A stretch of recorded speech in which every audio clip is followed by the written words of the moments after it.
Now we still have values here, which are nans. Here's the thing. If we are trying to predict this column, we should drop every nan that we have, because we cannot really risk assigning them random values, like male or female randomly, or maybe all males or maybe all females, because we are trying to actually predict this.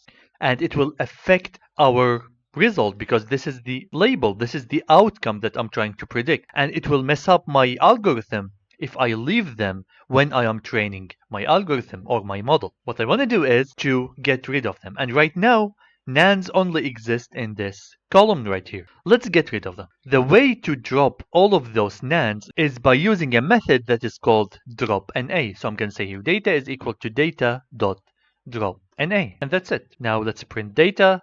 You'll see that I don't have these entries anymore. Now, let me show you that we shrunk them actually. Before, let's remove this drop data for a second.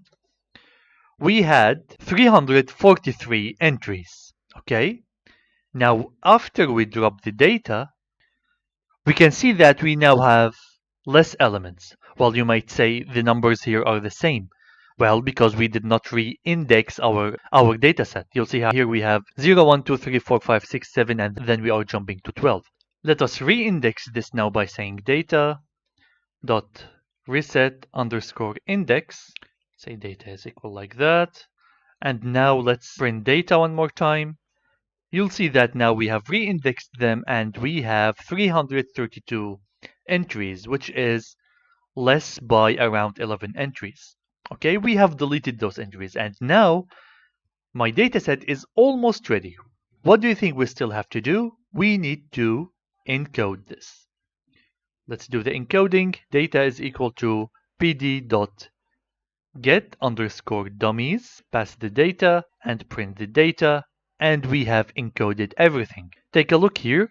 We have the species, we have 3 species, we have the island, we have the 3 island, we have encoded them, and we have the male and female.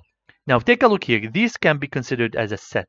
So this is male, female, and here as well. These are encoded as a set. They are not encoded all together, of course, but they are encoded as a set. Here we have 1, 2, 3, here we have 1, 2, 3, and here we have 1, 2. And that's it.